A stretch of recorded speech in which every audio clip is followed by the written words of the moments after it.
Good evening, everybody.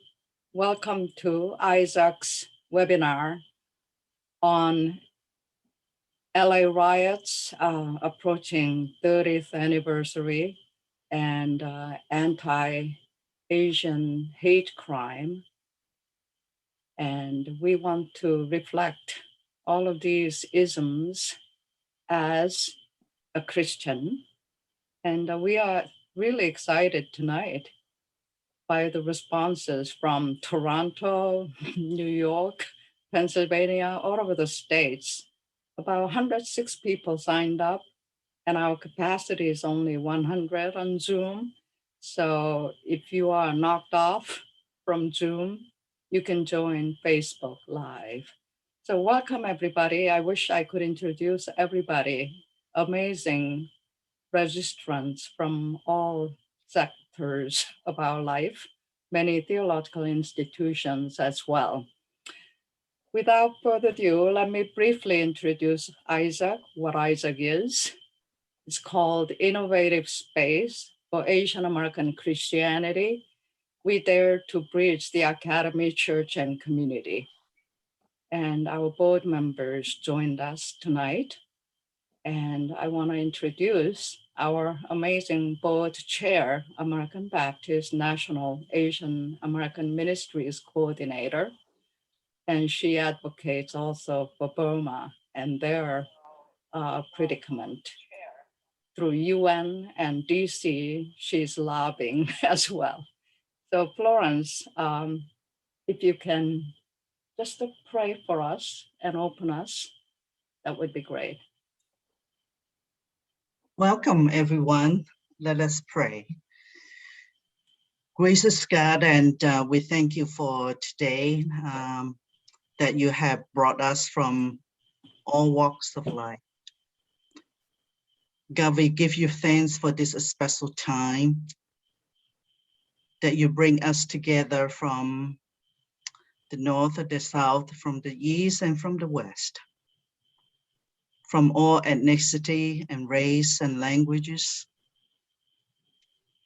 God, may we live up tonight unto your hand as we breathe, as we talk, as we discern and question and learn, that God, you will guide us and open our hearts and our minds. In Christ's name I pray, amen.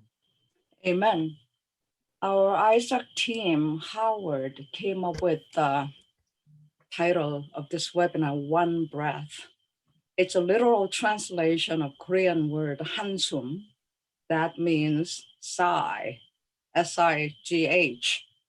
But at the same time in English, it can mean we all breathe one breath. There's no color-coded breath, and it's God's breath.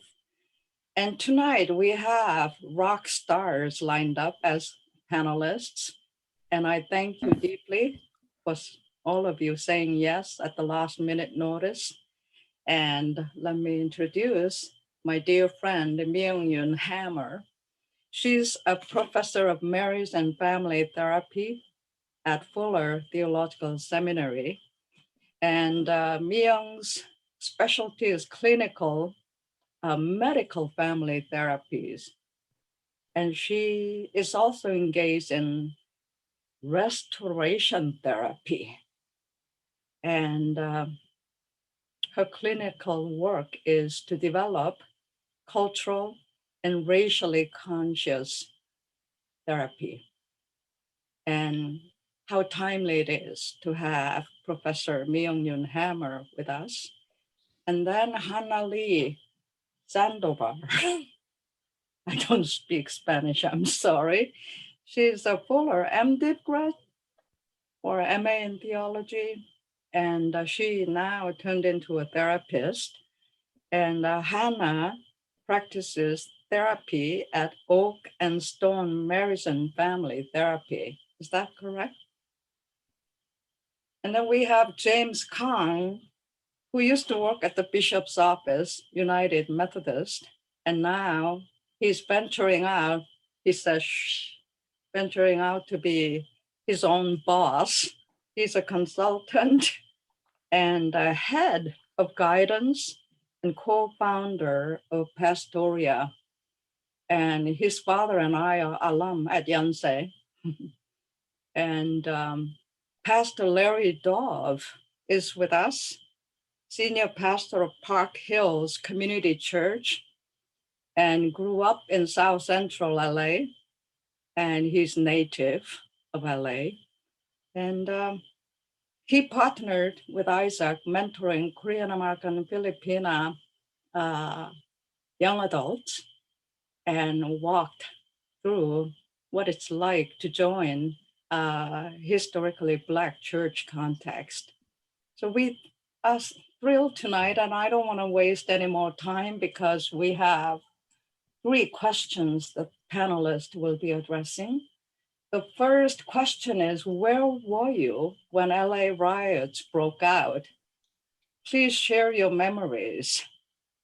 And briefly, while LA was burning, I was in Downey, an apartment. And everywhere, Koreatown, where it was burning, there's a cross every corner. And I really felt the powerlessness of the gospel while the town was burning. People's American dreams turning into ashes. And all the cops went to Beverly Hills rather than coming to the burning Koreatown to really take care of. So, Hannah, would you like to go first? Sure. Your memory, how old were you and what Yeah. memories do you have? Were you born at the time? Yes, I was. So first of all, it's just an honor to be part of this panel today, and thank you, Young and Isaac staff, for putting this together. I'm excited for what we're going to all share tonight. So at the time of the LA riots, I was only 8. Actually, we had just driven from the East Coast back to LA. And so I wasn't fully aware of what was going on, but I was conscious that there were a lot more Koreans here in California in the LA area. So we were living about 30 minutes north of K-Town. But at the time, I think we were going to Koreatown like every weekend to go Korean grocery shopping, go to Kim's Jeongi, see other people, go to Korean restaurants, you know. And so on the day that it happened, I have like vague memories of the TV being on, like Channel 18, Korean news, and my parents just being on the phone with people. Really kind of this crisis kind of feeling at home. And we weren't really told or explained a lot what was going on, but what we saw on TV was very like, that's kind of scary, I think, as a child. And a lot of it was just adults kind of very busy trying to see, like, oh, is everybody we know okay? It wasn't until later that we learned that some of our distant relatives, their shops burned down. I found out later my husband's parents, Latino, their carniceria also burned down. And so a lot of it was just kind of this, like, there's something bad happening in the world. And my parents don't really know what to do, but they're trying to connect with a community. And I know that, you know, a lot of the pastors were kind of checking in on people and making sure people were okay. And then all I knew was we can't go to K-Town for a while. Like, it's not safe. And then later there was, you know, talk even about like, oh, there were people who had guns. You know, Koreans had to like fight for their businesses. And it's not always safe for us to be who we are, was the kind of strong sentiment that I think we were kind of communicated. And I went to mostly white Christian, you know, schools until college. And the only thing that we ever talked about in regards to LA riots was just like, you know, it was LA riots and O.J. Simpson trial. Like, those are the only 2 things that we kind of talked about. And I just remember, you know, Rodney King, his famous line, "Can't we all just get along?" That was the only thing that was kind of brought up. And, you know, this vague sense of, oh, there's still racism in the world, but nobody really addressed it or discussed it. And it took me a long time to kind of realize, like, my parents were probably really scared, you know, wondering, what kind of world are we raising our kids in? Are we even safe here back in California, you know? Yeah, those are kind of my memories. Thank you. How about you, Miyoung? Thank you, Young. What a privilege to serve on this panel with you all. April 29th of 92, I was a freshman in college. And I believe it was a Wednesday. I had gone home for the afternoon, and I remember watching on the television in real time Reginald Denny being pulled from his semi and being beaten. And I just screamed in horror. I went back to my college campus, and the student center was packed with students, and it was surreal. It was incredibly frightening. I grew up in the Korean American immigrant community, and I don't know that anybody in my community slept that night. There was a sense, I remember people were saying, and I was in Riverside at the time, oh, the riots are moving towards Corona, and it's coming this way, and this real sense of fear that something was coming. So I'm a freshman in college, and this was really the first time that, to this degree, I really had like this introduction to the realities of the racial strife between communities of color. My father and I, a few days later, joined a group of students and faculty. We rode in a charter bus down to downtown LA to help with some of the cleanup efforts. And this was maybe one of the first times my father has ever referenced the Korean War, which he was 10 at the time. And all he said was, as we're driving along the 10 freeway and there's black smoke and flames as buildings are still smoldering. And he said, wow, this reminds me of my village before we left North Korea. And it was just one sentence. He never spoke of it again, but it gave me just a small morsel of an insight into the experience and the sensory experience that this was bringing back from my father, which I surely was a very traumatic experience. So I'll say that, and I'll just say one more thing, which is that 3 years later, I ended up interning in Washington, D.C. in Marion Barry's office. They had just newly developed the Office of Asian Pacific Islander Affairs, which was developed or designed for the sole purpose of helping build bridges between the Black and the Asian American, particularly the Korean business owners and community there. So in a way, what happened on Saigu or during the LA riots was really a seed was planted for me about, I think, work that ended up being ongoing in some ways. And recently, my husband and I watched Let It Fall with our 15-year-old son. And I was just not surprised, but struck by how things have not changed.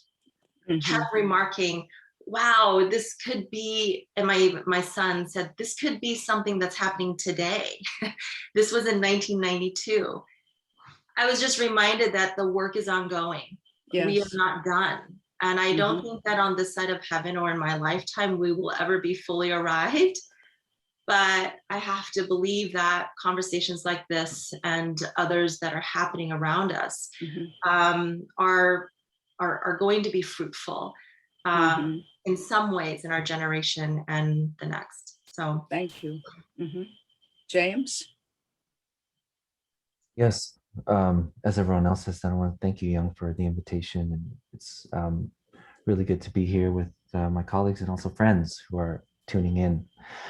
I want to be honest and say that I honestly do not remember watching it live. I do remember scenes. It's still in my mind, but I don't remember if that was me watching it while it was happening. And I think that I probably saw those kinds of scenes on the news, on television news afterwards. Maybe I'm thinking at my uncle and aunt's house. I grew up in the suburbs of LA, if you want to call it that, or LA County. I grew up in Cerritos, and K-Town was something that you hear about on the 6 o'clock news, and then immediately your parents tell you, do not go there after 5 p.m. or whatever. And that didn't have anything to do with race or whatever. It's just a place that you don't go. But yeah, that's honestly what I remember about it. Well, Pastor Larry, I remember how white upper middle class media framed the LA riots as a race issue between Korean American and Black community, when Mhm, it's actually economic issues. That's mhm. it was as during the wars between Black and Jews. And you, being a native of South Central, would you please help us to remember where you were and what your memories? Thank you. And again, I want to thank everyone for allowing me to have a voice today. It's really important. Mhm. Where I was, ironically, I was at work, and I worked for Pioneer Electronics, which was a Japanese-owned company. Pioneer Electronics, they produce electronic equipment, amps, televisions, cars, stereos, and so forth. Anyway, when the verdict came down, I think I was at work, uh, and I immediately became angry. And if I could use this word in a sanctified manner, I was pissed. Okay, very much so. And I just became so disgusted that I just grabbed my coat and I just left work early. I told my boss, "I'm through. I'm done with you folks. I'm out of here." And he didn't quite understand what I was meaning when I said you folks, but we had a conversation about that later. Anyway, I grabbed the kids and I went home. And as I'm on my way to pick up the kids, it just dawned on me, how can anyone with half a mind, after seeing the video of how Rodney King was unmercifully beaten, how could they come up with an acquittal for all four officers? And I don't know if you know the background or not, but they had moved the location of the court from Los Angeles to Semi Valley. Semi Valley was a predominantly white neighborhood, and there were several law enforcement officers that actually lived in Semi Valley. So I became aware of that fact afterwards. But anyway, just to kind of, I picked up the kids, we went home, turned on the television, and then that's where we saw the horrific incident with Reginald Denny. And ironically, again, the second time is I grew up about a half a mile from Florence and Normandy. I half a mile, so I knew exactly where that was and what was going on. But then I also saw it kind of as a spark, that kind of emboldened for people of color, African Americans, to actually explode in anger. You can only hold anger in so long, and then it's got to have a vent somewhere. And so this was the spark, the verdict, the acquittal, Florence and Normandy. If you kind of want to look at it, it's kind of like the perfect storm that came together. Mm-hmm. Boom, and then just did one of these things like that. At the time that you asked me to write this, I kind of wrote out my answer. Ironically, for the third time, is as I'm writing out this answer, there comes a news flash that the verdict of Derek Chauvin is going to be announced very soon. I'm kind of holding my collective African American breath, because if that comes out not guilty, I think we're going to have another explosion. Right. Well, thank God, that justice did prevail, at least in that area. And so I'm hopeful. Mm-hmm. As best as I can say, but I agree that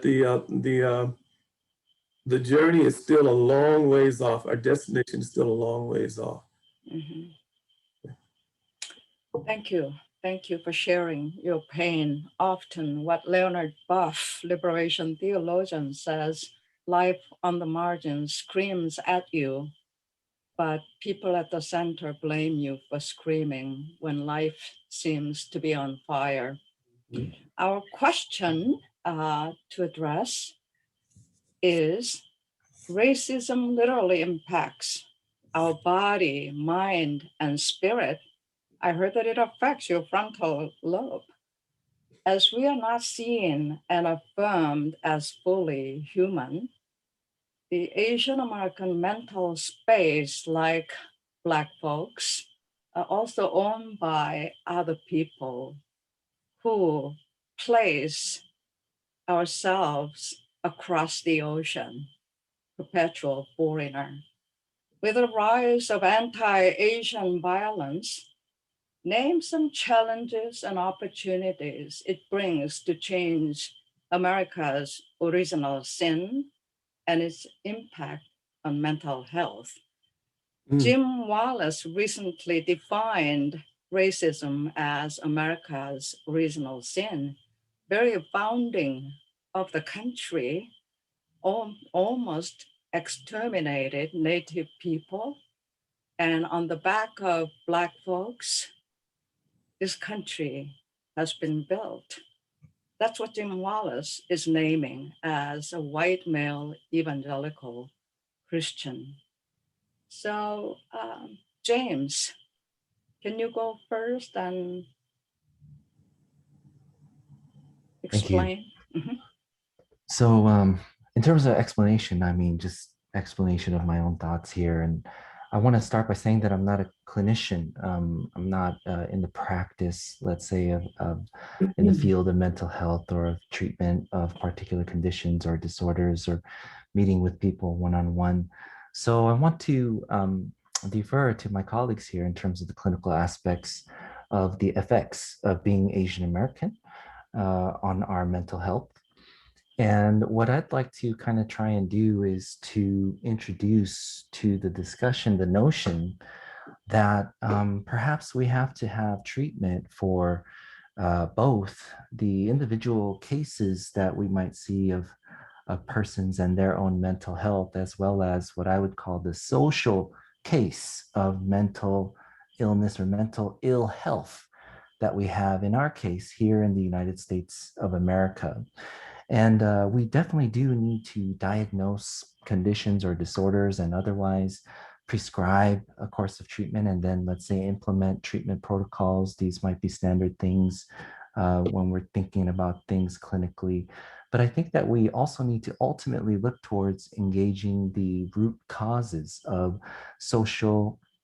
the kind of social and interpersonal manifestations of systemic racism or any ism for that matter that ultimately result in adverse psychological or mental conditions or disorders that we see as a result. That's kind of what I'm putting out as my own contention here.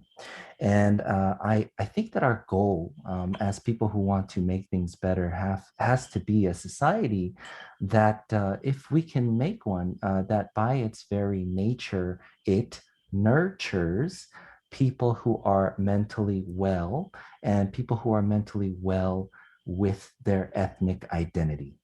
And right now, I think that we have a society that nurtures people in different ways. Some people are nurtured to think that they are better and they act accordingly, or that even if they don't think that they are better, they are just fine with themselves. And this is home.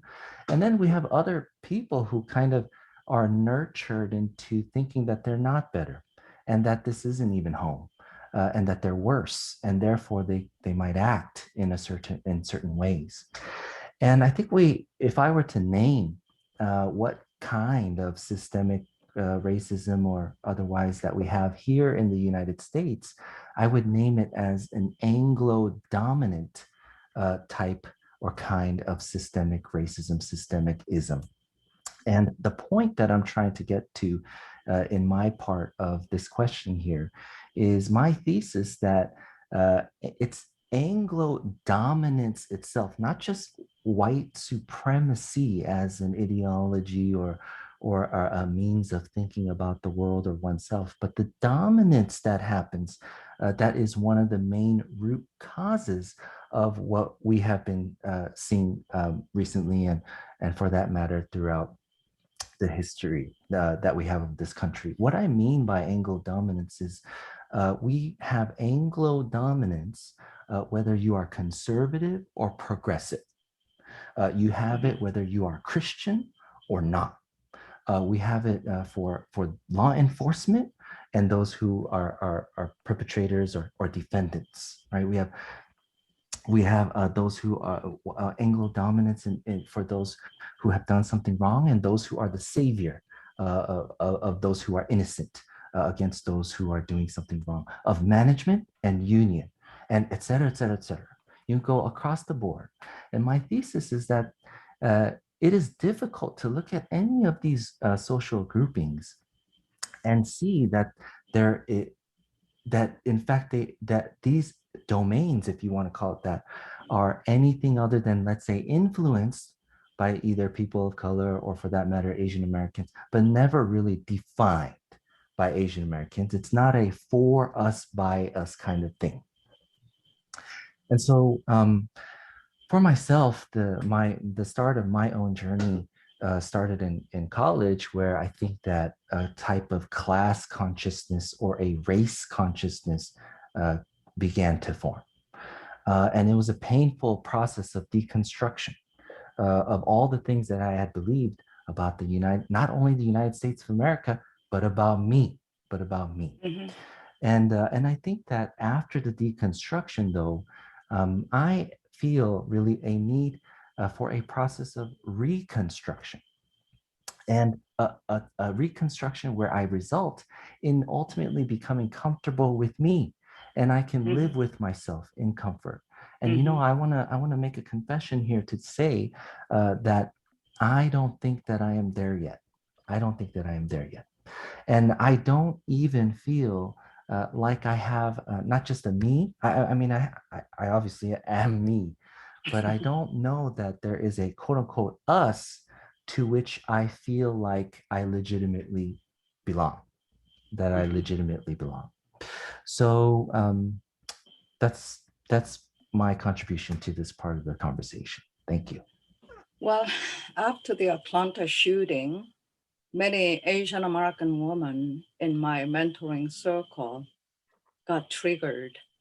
Their buried memories of racism or microaggression when they were growing up got triggered. And some of them were lashing out unusually. So from mental health perspective, Miyoung, can you shine some light for us? Sure. Well, the question is, what are some of the opportunities and the challenges that are before us? And I actually think the same opportunity is also a challenge. I think what we really need to be doing, and one of the many tasks before us, is to defragmentize, reconnect, and recohere our identities. Mm-hmm. And that's not just what it means for us, but it also means for how the narrative of what it means to be Asian, Pacific Islander American, what that narrative means, that we get to author that narrative as opposed to other people telling us who we are and what we are and how we ought to be. I think we've been fragmented and disconnected. And I think one of the most insidious consequences of racism is the way in which we have been fragmented within ourselves, as well as divided from others, oftentimes pitted with great intentionality against other communities and people of color. And I think this is one of the most effective ways to oppress a person or a people group. Fragment their identity so that you can extract what you need to exploit for your own good, destroy what is of no use to you, and tell them that they're a model citizen. Although a model within a minority group, right? Mm-hmm. So I think the experience of many APIA members, either from direct exposure or from observation or vicarious traumatization, is that, America might perceive API members, our minds, as an asset to this country. We help further industry and science. Right? That's the perception. But our bodies can be sexualized, emasculated, and assaulted. And lately, particularly if you're over the age of 65, sorry for that little bit of the cynical comment, but there's this dichotomous, this paradoxical identity that's been prescribed to us. And all of this based on race, what it means to be people of Asian and Pacific Islander descent. So I think that the opportunity for us, but also the challenge, is to recover and restore this holistic narrative, to start to reconnect defragmentize the ways in which mind, body, spirit, person, culture has been disconnected and dissociated. As you introduced, Young, I'm a medical family therapist, and a framework that I find to be very helpful in my clinical work, and even in this conversation, is what we call the biopsychosocial spiritual perspective. And there's a history to this framework, but essentially what it does is it is an effort to create a more comprehensive perspective on patient care. So this is in the healthcare world. But I think what it really does is it illuminates the multi-dimensional, multifactorial ways in which we live and exist and move about in this world. So there's the biological, and I think first we do need to understand what is the physiological impact of racism, particularly here as we talk about API members. And I would say I think this is true for people of color in general in America. We know that the racial trauma and the constant cumulative exposure to stress results in the release of stress hormones and higher increased cortisol levels. These higher increased cortisol levels are directly related to hypertension, immunocompromised diseases, obesity, diabetes, a number of healthcare, chronic health issues, including what then we look at the psychological impact. Before COVID, from 2000 to 2018, a study was published by Substance Abuse and Mental Health Administration, which is part of the Health and Human Services Department of the US government. And they said that between 2000 and 2018, among API members, Asian Pacific Islander Americans, that serious mental illness was reported at an increase from 2.9%. Let me make sure I get my stats right. Increase from 2.9% to 5.6%. This was pre-COVID. This was pre-coronavirus. And what we know is that the instances of hate crimes, which are directly related to this racial trauma, that increased once people referred to coronavirus as the China virus. That there was a direct correlation between the naming of coronavirus as a China virus to increase in anti-Asian Pacific Islander hate crimes. So we know that there's increase in psychological distress, depression, anxiety. There was also in the study shown increase in substance use, both prescribed and illicit drugs. This was before COVID.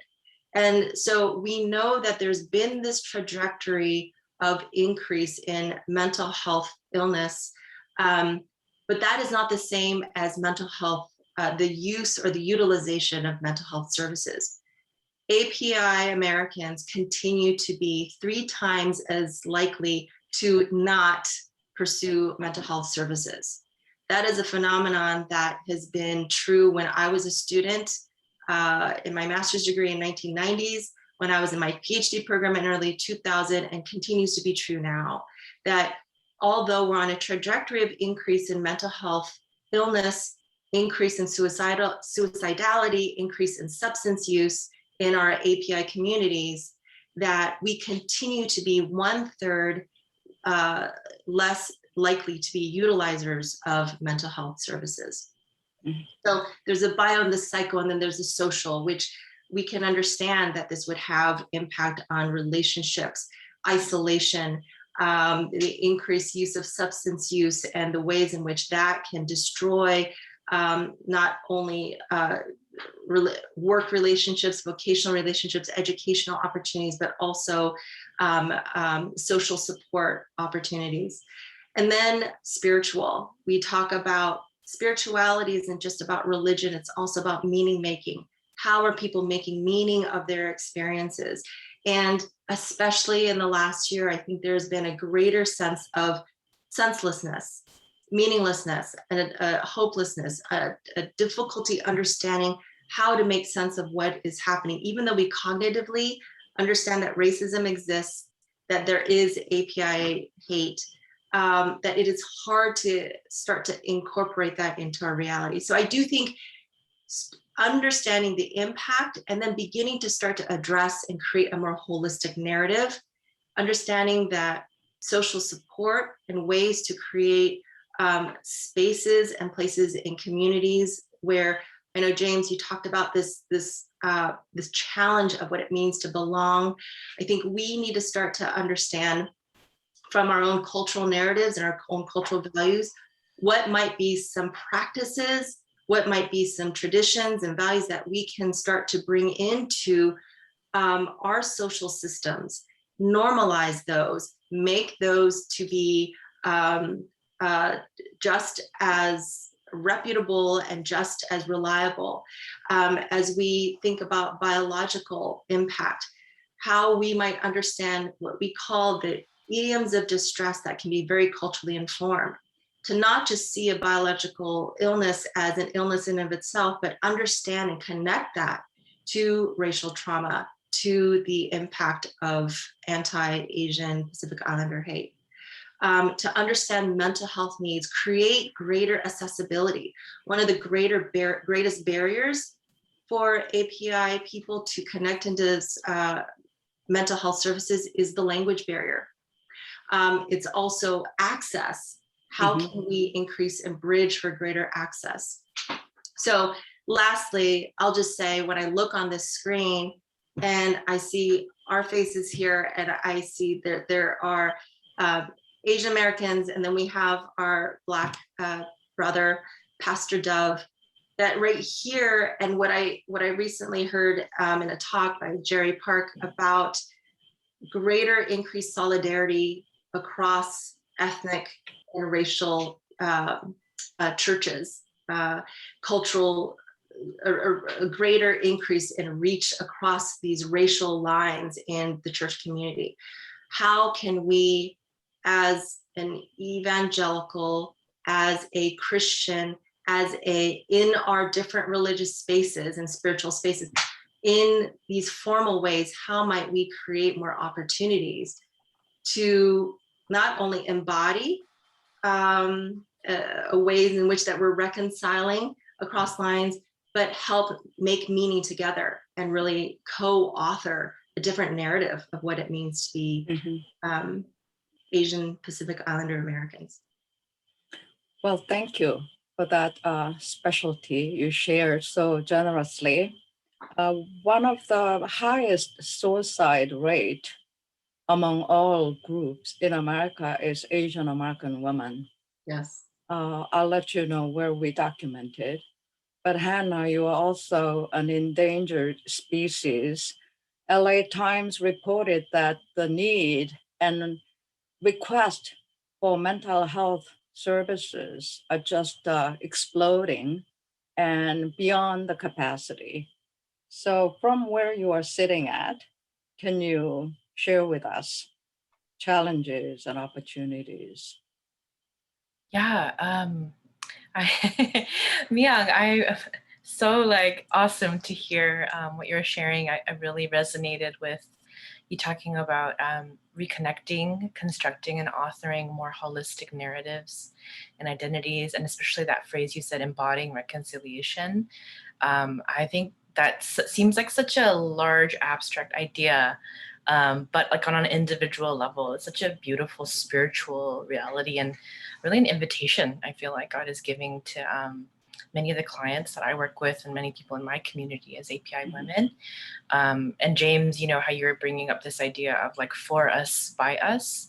I have, almost an entirely AAPI and mostly female clientele.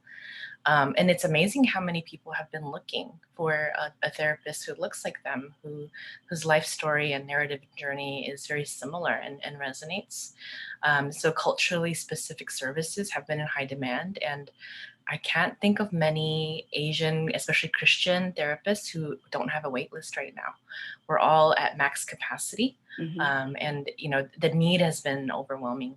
I was actually looking up some of the stats. Yeah, thank you for sharing so much of the current research. But I was so surprised to see that the Stop Asian Hate, they've been tracking all the hate crimes against people. It jumped up. Last year was in the 2000s. This year it's almost 4,000. and it's only April, right? That's horrifying. And 68% of the people that were reporting were women. So, you know, a lot of AAPI women were already dealing with so much. And so to know that on top of everything, the Atlanta shootings really triggered a lot of pre-existing trauma. I think clinically, a lot of the work that I do, we address intersectionality, or this idea that you can't just kind of define somebody, especially in AAPI women, through one lens. And often, as James, you know, mentioned, and Miyoung, you mentioned, it's this like kind of white Western American, very patriarchal lens. But there's so many different other lenses that we can use to look at ourselves in a healthier and more empowering way. So we talk a lot about intersectionality in clinical work, which itself is such a healing conversation.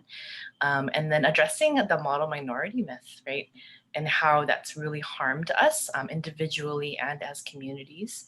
And then addressing how do we heal racial trauma? How do we talk about it? How do we, you know, maybe for the first time for many people admit, like, I've been stressed and feeling unsafe most of my life, right? Or I don't enjoy being a woman because I don't feel like I'm safe in that sense. So yeah, a lot of the work has just been really kind of coming to terms with also that there's been intergenerational, I would say, like division and a lot of inability to bridge with our parents because of cultural and generational differences. And then, you know, a lot of us don't realize until we're a bit older, like our parents were traumatized by their immigration journeys. They came to the States, many of them, because they were traumatized in Korea or China or Hong Kong or wherever they came from. And they didn't really get a lot of time to resolve and heal that grief, you know, and many things that happened along the way to bringing us into the world. And so many of us as second and third gen are raised in a, you know, not trauma informed way, but we don't have language for that. And most of us are coming from families and communities, even churches, where people don't talk about feelings. There's a huge stigma against mental health, a huge stigma against nonconformity, complaining, talk about anything difficult, showing vulnerability and weakness. And so I feel like there's this wonderful opportunity that's coming out of something so terrible, but where people are like, enough is enough, you know, like we in our communities are learning from our Black and Brown brothers and sisters, especially from seeing everything so visibly last year and being a part in, you know, solidarity. Sorry, James, we'll unpack that word later. But, you know, Asians are, many of us are finding our voice by listening to other people speak and learning how to raise our own voices, and then finding that we have our own unique stories to tell, maybe for the first time, right? I know that, you know, when I was in BIPOC spaces, listening to a lot of what's going on, I often felt like, oh, I shouldn't take up too much room, you know, because Black people have been suffering so much more in this country. And historically, my people haven't been here as long. But it wasn't until more recently where we've been talking about like, but our voices are valid too, right? But we don't get those messages, especially as women in institutions and churches, even at home. And so, you know, a lot of us are talking about like, what's it like to have a voice for the first time, right? And for some people, they very much subscribe to the model minority myth and this idea of white adjacency and kind of feeling comfortable with that. And it's scary then to have to unpack a lot of things and realize like, why have I positioned and, you know, formed my identity the way that I have? Was it out of like self-protective, not wanting to associate with things that I don't view as beneficial, but realizing, no, you know, all us sisters, mothers, daughters, grandmothers, we need to kind of come together and share story intergenerationally, because there's a lot of trauma, but also a lot of beauty and resilience to share about how our mothers and our ancestors have brought us this far. So yeah, thank you so much for the conversation. Thank you. We Asian American often somatizes our mental illness. And I'm wondering how in Black community, I mean, can you imagine a cumulative trauma for 400 years and how that impacts both family and individuals? So Pastor Dov, if you can unpack for us, that would be great. Can you unmute? You again for the panelists and just kind of listening to a diversity of how we all interact with the issue of racism, not only from our own personal space, but also from an ethnic and racial perspective also. I probably just need to frame my response that number one, I'm 70 years old. I'm from a boomer generation, grew up through the civil rights movement. And so my response will be coming from that perspective too. When I first got this question, I said, how should I address this? And so what I did was, I actually went back and I looked at a letter from Birmingham jail that was Martin Luther King. Many of you probably here in the audience are familiar with it. I would just like to read a small snippet of it and then kind of expound on that also. And Martin Luther King, he wrote this letter in response to white moderates that thought that the civil rights movement was moving too fast and too quickly. In other words, they were saying you need to slow it down, slow it down, and just wait for things to happen. And of course, Martin Luther King was saying, hey, we've waited for 340 years and we have little or no progress. But here's the reason why he penned this letter. And I'll just read a small, a small snippet of it, excuse me. He says, but when you have seen vicious mobs lynch your mothers and your fathers at will, and drown your sisters and brothers at whim, and when you have seen hate-filled policemen curse, kick, and even kill your Black brothers and sisters, and when you see the vast majority of your 20 million Negro brothers smothering in an airtight cage of poverty in the midst of an affluent society, and when you find your tongue twisted and your speech stammering, as you seek to explain to your 6-year-old daughter why she can't go to the public amusement park that has just been advertised on television, and see the tears welling up in her eyes when she is told that Funtown is closed to Black children. And here's the key. Excuse me, I'm sorry.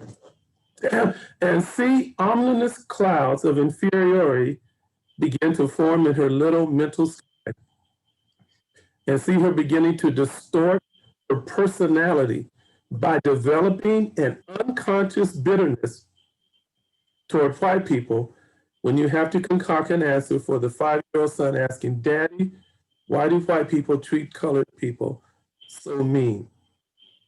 And he goes on to say, there comes a time, he goes on to say this, is that never quite knowing what to expect next, and you are plagued with the inner fears and outer resentments when you go forever fighting a degenerating sense of nobodiness. Nobodiness. Then you will understand why we find it hard to wait. I think as I read that small snippet from the letters from the Birmingham jail, the words that caught me was number one, nobodiness, okay? And for Black people, we have been dealing with this issue of being targeted, labeled, and defined as nobody. Ever since we've hit these shores, the American shores, from 1619. And this issue, and so, you probably, many of you understand the history of America, how slavery, from slavery to Reconstruction, from Reconstruction to Jim Crow, from Jim Crow then to civil rights and so forth. But all through each one of those periods, there's always been this label of nobodiness. Mm-hmm. Dominant culture has continued to perpetuate on Black America.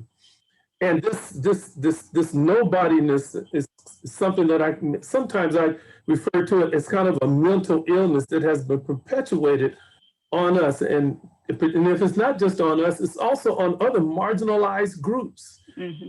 And I find myself, and we find ourselves always asking the question, are we good enough? Are we good enough? Whether you're Black, whether you're brown, whether you're Asian, are we good enough? Because we seem to be trying to tap dance to the standards of the white supremacy standards. And if we're not tap dancing to that, then we're trying to quote unquote assimilate.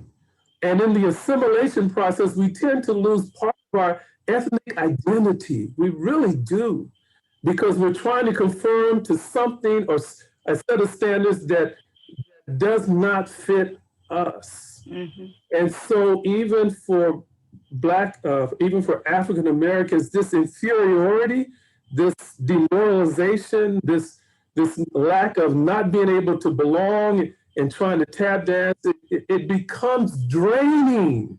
It becomes absolutely draining, because there's this cloud always over our head, and we become tired of this. Mm-hmm. So tiring. And so to me, this is a form of mental illness. This is author Dr. Joy DeGruy. She penned a book, Post-Traumatic Slave Syndrome. Post-traumatic slave syndrome. And in it, she says this: when we are faced with racial prejudice and hypocrisy from a hostile, dominant society, and when social inequality and powerlessness come to define our lives, it can have a serious adverse impact on what we come to believe ourselves to be. I'm 70 years old. I'm still struggling with this issue of inferiority. I was racialized at 10 years old. And when I said I was racialized, trying to go play ball with some white kids, and my daddy in Texas said, no, you can't do that because they don't allow that. And immediately that seed was planted in me. How come? How come I'm not good enough? Is it my color? Is it something I said? Is it how I look? And so this issue of nobodiness continues to plague, my African American brothers and sisters, and I'm pretty sure from even my Asian brothers and sisters, you probably can identify with this term, nobodiness. And as long as the dominant culture can continue to label us, and to keep us under that label, then we will continue to have issues. We continue to have social, economic issues, political issues that we're always striving to try to move up, and we shouldn't have to do that. But that is the structure that we live in America today. At least that's from my perspective. My brother Tim Scott, the Republican senator, did a rebuttal on Joe Biden's message last night, and he used the phrase, "America is not a racist nation." I had hair, I think it would have fell out then at that given time. I really want to have a conversation because I want him to define what did he mean by that. But we understand, at least I understand, that racism is inherent and embedded in the social, economic, and political structures of the United States. And it has been, it always will be. And the dominant issue, one who is pulling the strings is white supremacy. And I don't bite my tongue on that. Supremacy pulling the string. Always have been and continues to do so today. I've been ranting and raving about that. I just wanted to say is that this trauma, I understand this trauma, and I've been dealing with it for 70 years, and it has not gone away. Have I gotten better in being able to deal with it? Yes, yes. And I think one of the things that brought me out was I read the scriptures that says, you are fearfully and wonderfully made. God made me Black. I'm made in his image and in his likeness. That is the theological principle and promise that I will take to my grave. I'm made in his image and in his likeness. And God must like Black people because he made me Black. All right, that's it. Well, thank you for sharing from the bottom of your heart. And we are with you. And now it's 5:54. And did I miss James? No. Okay. Now it's a Q&A time. Nobodiness hits me very hard. And how do you overcome that? So we would like to interact and entertain your questions. And Howard Kim is part of Isaac. an Isaac team member from Rhode Island. Would you take on that? Well, Yes, I am coming to you from Rhode Island, but I am from Southern California. Let it be known. I am a desert baby like everyone else who's from Southern California. I have two great questions from the chat. And the first one is by Sophia Wang, and this is specifically to James Kang, but I believe anyone else can chime in on this as well. And the question is, what processes or helps are needed to provide a space for such deconstruction/reconstruction? I'll repeat the question. What processes or helps are needed to provide a space for such deconstruction/reconstruction? James, if you would like to kick us off. Definitely. Thank you so much for that. It's it was gonna be part of my response in the third question, but I'll just put it in here. I think that in a lot of ways, the deconstruction is happening everywhere, and it is happening at different scales, different locations, different ways. I think that we need to, for myself, one of my dreams and what I wanted to share was that as I was going through my own process and this race consciousness was coming up, I looked to the African American community for help. Not necessarily, I didn't necessarily reach out to people, but that's where I could find the spiritual and cultural resources to build up my own mental structure that's needed to kind of have a worldview that really makes sense.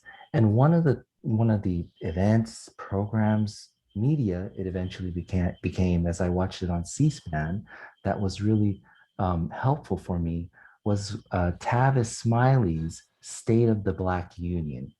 And he had this annually. I want to kind of say, unfortunately, in the back, the sponsors were like Wells Fargo and things like that. That's okay. We all need to get the sponsors that we need and have redemption somehow. But what the event was able to do was bring Black philosophers, theologians, civil rights leaders, psychologists, business leaders, Democrats, Republicans across the board. mm-hmm. And he brought them all in. It took forever. They had a panel. They had a panel of like 8 people at a time. It was kind of a logistical nightmare. But what it did do was it had an all of the above kind of strategy. And in that way, and he did it every year, I think,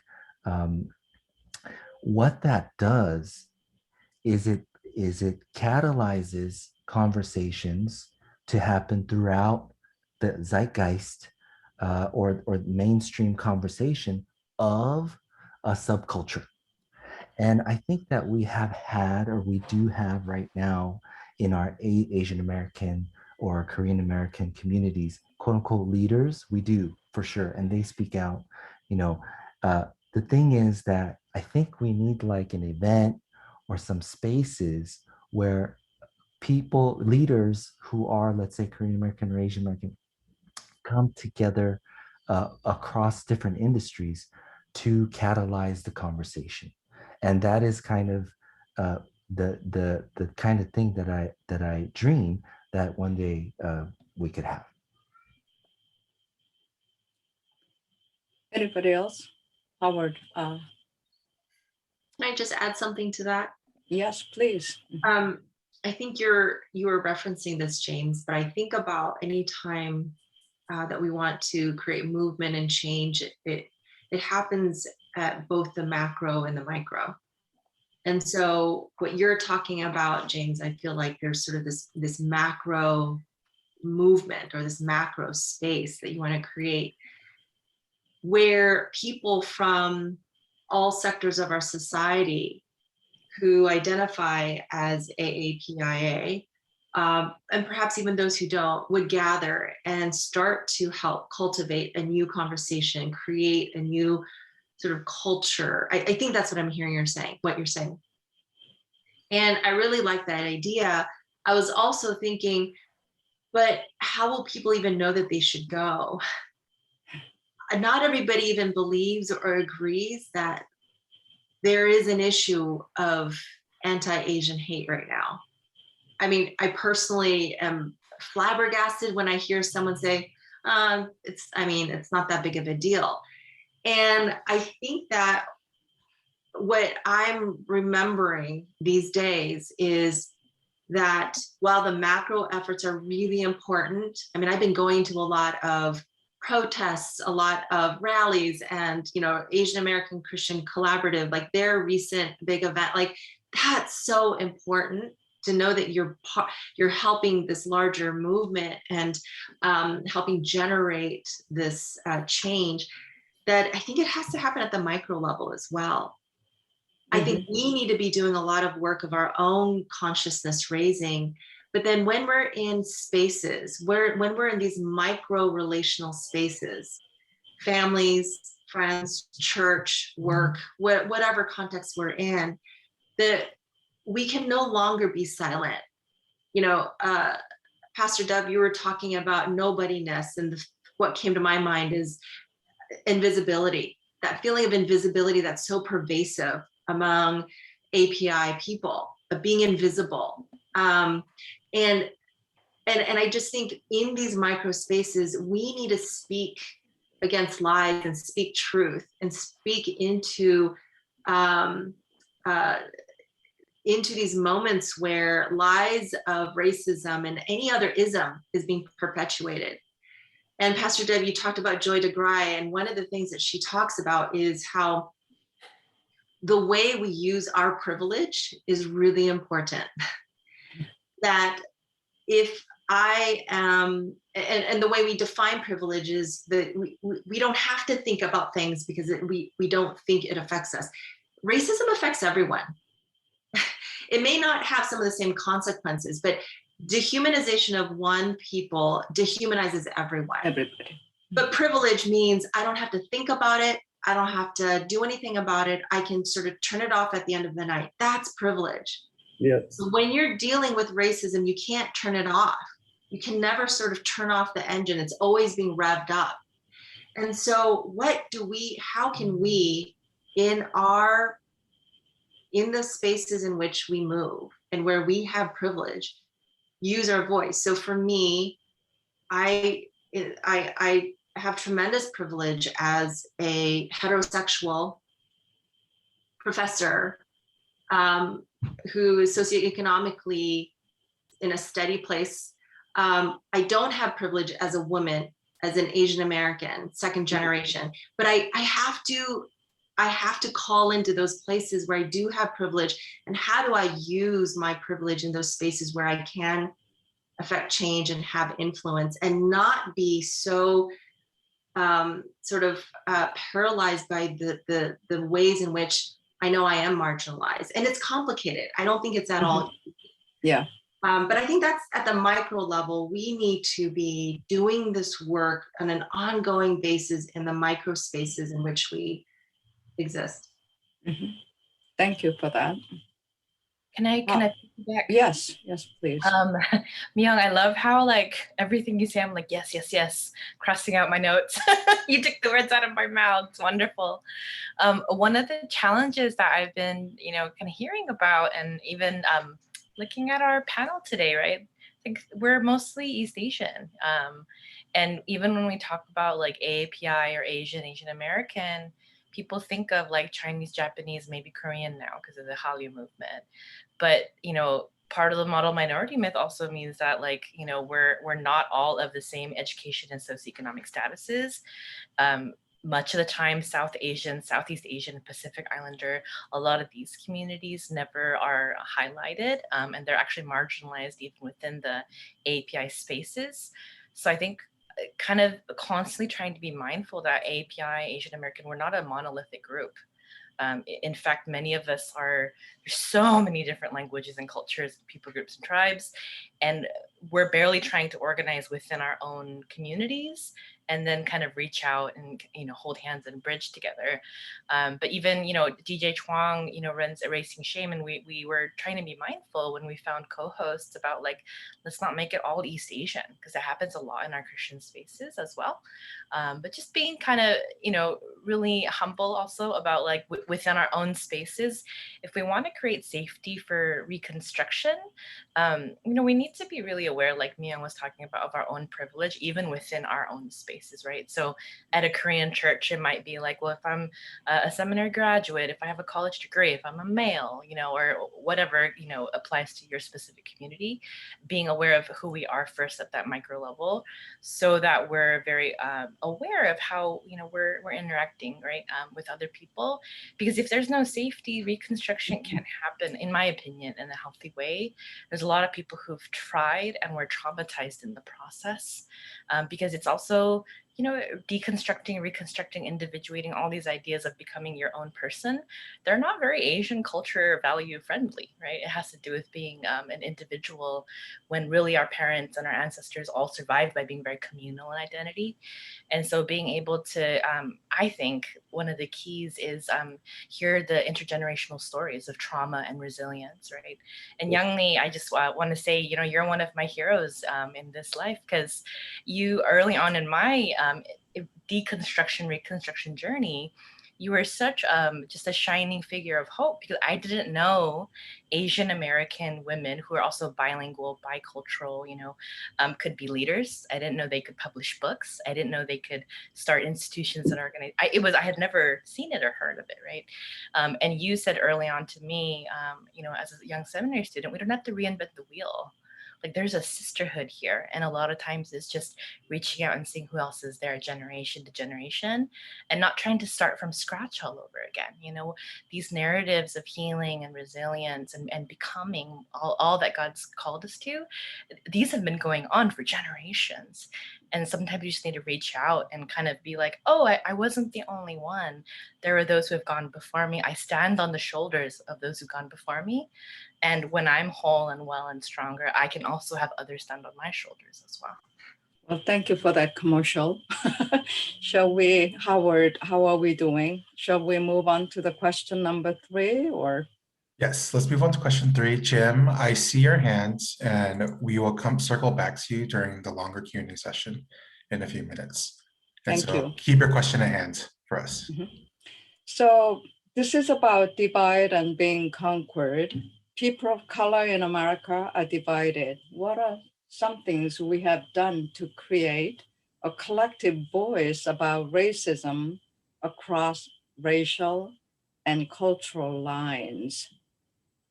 I know we only have 24 hours a day, and everybody's plate is more than full, and creating another space can be an arduous, laborious work. So if Pastor Larry, you can go first. I need to unmute myself. Yes, I guess, let me just see if I got some notes here. I think I took some notes. Yeah, number one, and I'll make it very quickly. Number one, we can learn from the past. We can learn from past generations. What steps did they take to overcome racial, gender, socioeconomic barriers? We can always look back. I think the past can always shed light on where we are today, and then also perhaps maybe shed light into the future. So we can look, and I would also say that we also need to examine other ethnic groups and how are they able to overcome racial practices and policies. So it's not just necessarily, sometimes I think when it comes to racism, it's too often framed in a black and white. Binary. Yeah, binary, black and white. That's a good word, thank you. And so there's just listening to this panel, I've learned a lot, and maybe that perhaps what I've given also has been helpful. So having cross culture or cross ethnic relationships or dialogues like this, I think is very key. Probably the Asian community can learn something from the civil rights movement. Black Lives Matter is going on right now. And so again, I think that we can, and rather than just stand in silos, our ethnic silos, let's try to see if we can reach across the silos and hear one another and learn from one another. To me, that speaks on just currying allies, and then to break out of this binary box that that seems to have us all kind of caged in, so to speak. Also, we can also look at other ethnic groups too. Apartheid. How did they break the back of apartheid in South Africa? So those are other examples that we can use rather than. And I'm not saying that we don't need to reinvent the wheel, but sometimes it's just more laborious trying to reinvent the wheel rather than looking back and say, so what did they do right to get where they are today? And then also for the future, I think I heard one of the panelists say is that she is hopeful. We as African Americans have been dealing with this issue for 450 years, but I have hope, and my hope is grounded in God's word. And when it comes to the beloved community, as it says in Revelations, I looked, and behold me, there was a great multitude that no one can count from every nation, tribe, tongue, and language standing before the throne. So that's my greatest hope also. And notice that was a diverse picture that John painted. And I think that if we learn to reach across ethnic barriers and so forth, we can also live into that same beloved community. Thank you. I think we are siloed. One of the contributing factors to that is our knowledge of one another lack. We don't know one another because we learn white-centric knowledge. So we remain divided. James, if you can chime in. I'll try and be very brief, although, the past, 1 hour has really blended my thinking a little bit. But I think that the question has the term collective in it, collective voice. And I think that it doesn't mean a conformed voice, but I do think that it means a collective voice. And because it's a collective voice, it's a collection, I feel like. And we have to, in my mind, see it that way. And I feel as though, when I was younger, the way to stand up for social justice was to speak at rallies and to march, to hold up a picket sign and walk in a circle or walk in a line, to say the right phrases at the right time, all of us together. At one time, I thought maybe we should have the same T-shirts on or something like that. Like in Korea, when they demo, like they do it for reels and things like that. But what I'm thinking now is that, that is one part of the great spectrum of actions that people can take. And it's one part of a great spectrum of voices that people can have.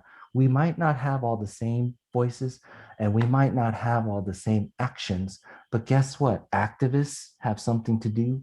Businesses have something to do. Professionals have something to do. Higher education has something to do. Parents have something to do. Our first generation have something to do. It's different than what the second and third or next generations have to do. What church members have to do, and for that matter, members of any other religion, we all have something to do. And I think that when we can see it that way, we can take action and not feel like, oh, well, I didn't go to the march, so I feel bad. Well, that's okay that you feel bad, but that doesn't mean you're off the hook. You have something to do. I think it's really, really important. Hannah mentioned, I just want to say this really quickly. I don't want us to go down a tangent, but I want to make a personal confession and say when Atlanta happened, the first thing that I thought to myself, I had an emotional reaction very quickly. And my emotional reaction was, leave us alone. Anyone who wants, this is one of my growing edges when it comes to the term and the concept of solidarity. Anytime I have ever talked with any of quote unquote my people in the presence of other people, people have always misunderstood what I said. And how can you understand unless you've lived my life and the life of our people? Even in my quote unquote my people, we misunderstand each other. And then the whole kind of having to explain myself to other people happens in conservative circles, happens in progressive circles, any circle. And the first emotional reaction that I had was, if you want to be in solidarity with me, and you are part of a culture where if you feel like there's injustice and you have the right to take initiative, in my culture, you come and you learn first how it's done around here. And then you get to participate. That's kind of the emotional reaction that I had. And I hope that what that means is that for towards the people who have been going through the kind of oppression that they have been going through in the United States of America, many different groups of people, we need to learn first and respect first. That's what respect is. We learn first. Quiet, don't talk, and learn what they have to say, and then see where our place would be in that, And in doing that, that's how we can follow their leadership for our people and amongst our Asian American or Korean American when it comes to the women and the kind of experiences that they've had. It's time for some of us who are not them to listen, and so on and so forth. And so that's what I think a collective voice would be. This is how I think that we can have a collective voice, is make space. Someone doesn't agree with you, hold on a second. There's no need to expel them from the group.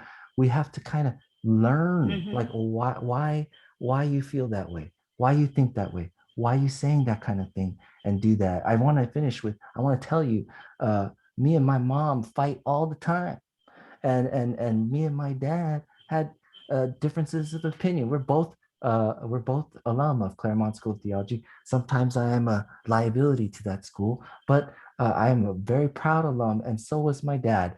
And but guess what? Even though we have differences of our theology and differences of our worldview, my parents were always proud of me. They were always proud of me. And they didn't stop becoming my parents, and I didn't stop becoming their son. This is the thing. And so I hope that this kind of integrative thinking for a collection of voices is what we would pursue together. I'm done. Thank you. We always cherish your voice. You are an endangered species among Korean American male. So I always turn to you, James. Miyoung. Thank you. I really appreciate everything I've been able to listen to, and just being a part of this conversation. I have some ideas, and then I want to then pose a question for all of us. So the initial ideas of, how are we going to be able to create change? How are we going to transcend boundaries? And I think the first thing that comes to my mind is we all have to believe this is my issue. It's not, if I'm Black, then Black Lives Matter. If I'm Asian, then AAPI hate is a problem. Like, anytime there is hate that is happening against a people group based on an ism, we have to believe that this is our issue. And this does not mean you go to every protest and you blog in every, you listen to every single podcast out there, but that we don't say, oh, that's for them. I'm too tired. I don't need to think about that. Again, it goes back to what I said about privilege, that I think we need to be able to believe that if we really truly believe as Christians in the Imago Dei, that we will not tolerate the kind of dehumanization that happens against any people group or person, whether they look like me or different from me. Secondly, I think about the Attorney General Ellison, when he had his response after the Derek Chauvin case, and the conviction, the verdict came out. He said this was not a moment of justice. This was because justice means there's restoration. That's not possible. But this was a moment of accountability. I think we need to actually think more about how we hold ourselves and one another accountable. And I'll tell you that as a parent of 3 children, 2 of them being teenagers and 1 being an elementary school kid, like, I think a lot about what it means to be accountable. When I talk about these things with my kids, how am I also living it? How am I walking the talk? But that's for me as a parent. How am I holding myself and colleagues accountable, family? And it's complicated again, but to not be silent, but get a little uncomfortable. And I think this is the third thing, which is I think we need to literally move out of the boundaries of the spaces in which we exist now that are comfortable and get a little uncomfortable. And it's not go befriend a friend of a different race just for the sake of meeting a quota. That's not what I'm saying. But that we need to actually get uncomfortable and start to move into social contexts and social spaces where we will have a better chance of being able to actually have human relationships with people who are like us, but also those who are different from us, so that the humanity that is often being raped and pillaged from communities and from families is restored in that microcosm of the relationship that we're beginning to build. And then here's my question, is when I think about it, what it means for Asian Pacific Islander Americans to step forward and have a voice against hate, and to have a voice to be visible, and to challenge the racism against APIAs. I wonder, what is that supposed to look like? We have, as grateful as I am that we have some templates from our Black and Brown brothers and sisters, is that more of the same? Like, James, when you were talking about some of the cultural values and collective, and I think Hannah, you had mentioned something to this effect as well. I thought, well, then what is it supposed to look like? Is it okay? Is it palatable for API movements to actually have inform and function a different look that is perhaps in more greater integrity with our cultural values, which again are varied. It's not like all API people have the same exact cultural values, but I just wonder, because I think about this as a marriage and family therapist, most psychological models were developed by white European Western men. What does it mean to do Asian American therapy, right? What would it mean to have an Asian Pacific Islander American movement that is integral and congruent with who we are as a very large, diverse people group? So I think about that often, because I'm not sure that it's supposed to look like some of the protests that I've been attending, and have certainly felt very grateful to be able to attend. But I thought, what would this look like if this was an Asian Pacific Islander American collective? And I'm not sure that it'd be the same. Maybe it would. I'm not sure. Thank you. Hannah?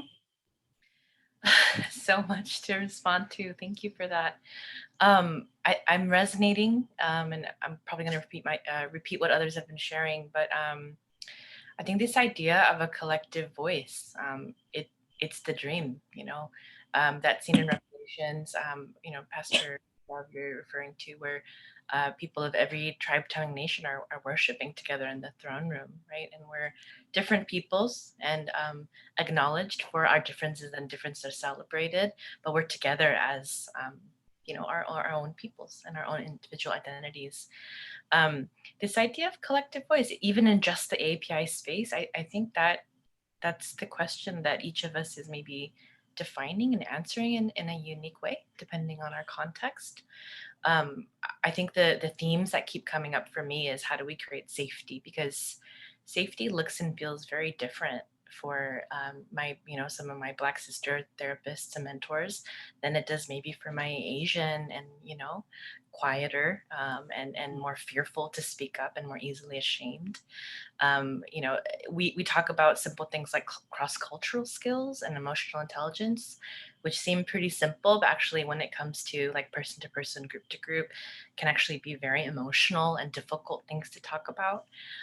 For example, when we're actually the first question about the LA riots, I remember reading articles as an Asian Am major in college about how, these young Black youth would actually come into liquor stores run by Koreans, and they were like trying to build relationship by saying hello, leaning in, sharing, talking, hanging out. But then for Asians, they were experiencing and misinterpreting, right? And not knowing what the motives were and feeling fearful, right? And feeling actually triggered and traumatized. And we hear about the Sunjadu, what happened with that. And so I think just those two things for me, cross-cultural skills is learning what I experience from another person. I'm interpreting that through my own lens. And I need to have both, the understanding that my way isn't the only way to see things. And I need to stop and slow down and ask, right? And learn and be willing to admit I might be wrong about the way that, I experienced or interpreted something that you said or did or said. And then, being able to kind of come together and share language and narrative and come up with maybe language together that we can agree on. So James, when you brought up earlier, like solidarity is a problematic word for you, I really appreciated that. And I was like, then teach me what language works, so that we can come to like agreements about what languages and concepts and frameworks feel safe for both of us, and how do we establish that kind of mutually respectful space. One of the things that really I love that I learned last year was this idea of like, when we talk about accountability, what comes to mind for me is being woke, cancel culture, doxing people, all the things happening on the online spaces. And somebody put up this meme about, we've always been afraid, many of us, and especially BIPOC people, of being called out, especially when it's like a person of color, young, maybe female, and then my white male older manager is like, I need to talk to. It's like, oh no, I'm gonna get fired, I'm gonna be rejected. But transforming that idea of accountability and the associations with like punishment and rejection, but transforming it to, hey, I want to use accountability and confrontation and maybe resolving conflict to call you in, to call you deeper into relationship. And the idea is not, the zero-sum game where only one person gets the platform and the voice in their way, but we can kind of come together in this idea of beloved community where we call each other in and constantly share, in a way that we know the other person can understand, right? Emotionally intelligent ways. Like what just happened was uncomfortable for me, was scary for me. And I wanted you to know because I trust you. And I also want you to feel that you can share those things with me, right? And then in journeying together, whether it's people and people, like individuals, communities, churches together, I feel like that's really kind of the way to move forward, is to not feel like we each need to have our individual goals, but kind of learn like, what is the thing we want to do together? And really, what is God calling us to as we build like a different kind of kingdom here, right? Well, we can go on all night with this subject, but one shining light I want to highlight is from Oscar. Who would have ever guessed in 93 years of Oscar, Yoon Ya-jung would be introduced correctly by Brad Pitt. And this particular immigrant stories transcends particular people group, and they are just enthralled. And when there's a pain, I will always turn to jazz, blue notes. Think about it. The jazz influence on BTS and their Korean rapping, but with the dance, it transcends languages and connect people. And what connects people, I think, is stories. When we understand your story, your story, your story, I think we become humane and collective human race. So, like I said, we could talk all night, but Howard, or I can entertain one more question, and then we will have to wrap up. Anybody whose question? Do you see question, Yes. Howard, that I don't see? Yes. But before we go into the question, there's a couple of things I just wanted to make a few quick announcements. And I wanted to actually have all of us take a photo together, if that's okay with everyone. I know that everyone may not be ready to take a photo. That's okay. You still look beautiful, just the way you are, Bruno Mars. Howard, can you but- have everybody turn off their mute button so that the photo turn out cleaner? Yes, so let's do the photo real quick. So can everyone please take yourself, put yourself on camera. And let me set myself up real quick. And unmute yourself. Yes, and unmute yourself.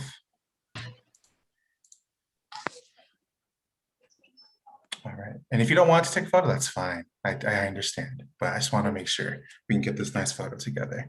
So if you're ready, please take the posture you like. You can smile if you want to. And so I'll count to 3 and then I'll take the photo, okay? Ready, 1, 2, 3. All right, awesome. Thank you so much for doing that. Okay, so a little bit of housekeeping before we get to the last question. So as Young said, we have one more question left. And so if you do have any pressing questions, please, you can type in the chat. Make sure you preface it, put Q&A first and then the question, and also to the person you're referring to. If we can't get to it in this panel, we will see if we can get the panelists to respond to it later and send you a response in some way. I also want to say we invite you to support Isaac in the work that we do, to support events like this and other future events that we're going to be doing. We greatly appreciate that all of you are here, and we love that the space has been good for you. And we ask that if it is within your means, to consider donating to our work. And Miriam graciously put the link in the chat, so it's very easy access to for you. You can also follow us on social media like Facebook, Instagram, Twitter. One day we'll have TikTok and other social media platforms. For right now, we have Facebook, Instagram, and Twitter, and our handle is at Isaac Fellowship. And the recording for this panel will be made available on our Facebook page. And so please be sure to check it out if you would like to revisit this. I know I will, because I need to process a lot of these great things that were said. And we'll also be posting it on our YouTube channel as well. And yes, so now we will go into the final part of the Q&A. May I insert one more thing? Yes. If you want to learn more about Miyoung work, her personal family displacement and being transplanted from North Korea to South Korea to Canada to LA is documented in Christianity Next journal. One of the ways you can help us and support us is to donate towards Christianity Next. That's issue number 5. And we all volunteer, and it would be helpful for us to be able to continue. And we are working on Christianity Next journal number 6 on public and political theology, aftermath of January 6th insurrection and the Atlanta shooting. So we are doing knowledge activism. Last question. Can I? Yes. Jim, I believe I've seen your hand. It was raised this whole time. Thank you for keeping your hand up in the air. And so can you please take yourself off mute and ask your question? Thank you very much for recognizing me. I'm calling in from Boston area, Massachusetts. And I stumbled upon this website by accident. And I'm so glad I found it. And I want to thank the organizers. And even before them, I would like to thank people who conceived of this wonderful opportunity. And I would like to make a suggestion on the assumption that this group will continue. I see a common sense of hurt, and yet I also sense a common hope that we all share in common. And the question that I would like to pose for the next round is this: what do we, Asians and Asians, share in common? It's not a common language. There is no language used all over in Asia. In my opinion, there is no one race called Asian race. That's a construct, mental construct, going back only a century or century and a half at the most. What do we share in common? And of course, we share in common many things in common, but I would like to identify one, that is our common Christian faith. About 15 years or so ago, I wrote an article and was published in India in a journal edited by the Dalit Christians, the Christians who are so-called untouchables. And as many of you, I'm sure, know, more than 80% of the Christians in India are former untouchables, just as much as more than 90% of the Buddhists in India today are former untouchables. So it's a very strong group of people. And what do we share in common? Common Christian faith. And in this article that I wrote on where was the original Asia and how Asia has been moving, I indicated that the word Asia is not an Asian language, it's a Greek word. The ancient Greeks referred to that part of the world, east of the Greek islands, as Asia. So the earliest part of Asia is the Near East, including Jerusalem, and then the Middle East, and then the Far East. Asia has been moving over the last 2,000 years plus. Well, it looks like it's another series. We can invite you as a panelist. And if you can write down on the chat box your article, we would love to disseminate it. And I understand you even had Dalit Prime Minister. So I think that'll be an interesting addition that we can May maybe I finish my comment? Because it's 6:36, and when it comes to time, I'm type A. I want to honor, our schedule. So if we can contact you, if you leave your contact information, I think we have it. Let me just add one thing. It takes no more than 30 seconds. Go ahead. Today, Asia is the center of Christianity. We are no longer on the receiving end of the Western European, North American missionaries. We are the center. The largest Christian church by far in the whole world is in Seoul, Korea. Last time I checked, over 850,000 members in one church, not in one denomination. And Christianity is very big in India. Therefore, we should take great pride that Asia is now the center of the Christian faith and witness. And I offer that as a new point of departure. Well, we appreciate what you just shared. And once again, we'd like to get a hold of your writing and disseminate widely. We thank you all for making this possible. Especially, we want to give a round of applause to the panelists and your time and your generosity of sharing your expertise. And we remain hopeful because you all showed up. If you don't take your time, we cannot do this. So I want to just, I wish I could give each one of you a hug. Hopefully we will be able to meet face to face to address some of these. But once again, without minimizing particularity of people group, on the surface, there's differences, but deep down, our commonality as human, we meet at the cross. Our commonality often is at the cross, the suffering, theology of suffering and theology of heart. We breathe one breath that God, the Holy Spirit, breathed into us. Therefore, we have hope. And we thank you all for showing up and taking your time. These days, it's not just the monetary issues, but people are getting stingier with their time.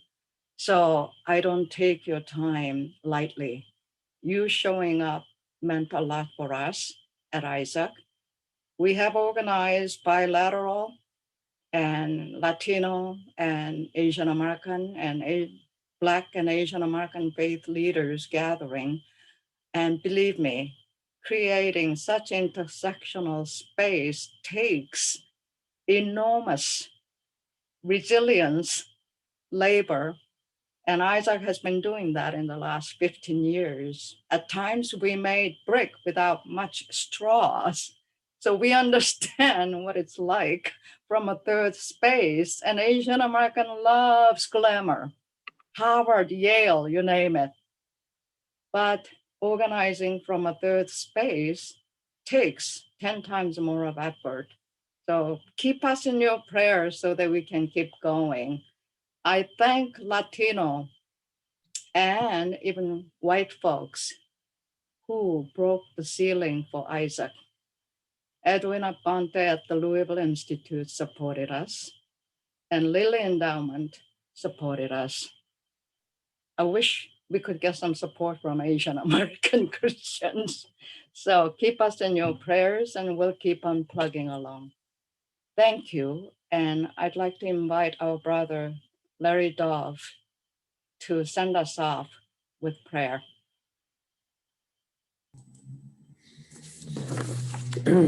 Thank you. It's been a pleasure. I'd just like to read the Revelation 7 and 9. After this, I looked, and there was before me a great multitude that no one could count, from every nation, every tribe, every people, every language, standing before the throne and before the Lamb. So, Father, we thank you and praise you that that is our reality. That is, when all is said and done and human history comes to an end, we will find ourselves, all of us, Black, white, brown, Asian, Protestant, Catholic, Republican, Democrat, we will all find ourselves at the throne, worshiping you, realizing that we all have been made in your image and your likeness, and therefore we all are deserving not only of your grace, but also to respect one another. We pray also for this journey as we continue to do and to look and to feel and to think and to act, actions that are needed to uproot racism, classism, and all the other isms that continue to dominate and darken our land and our world. We know that Jesus came to set the captives free, and we thank you that as we know that we have been set free spiritually, that we are also working that it will be, that this freedom will become prevalent for every man, every child, every woman, everyone across this planet.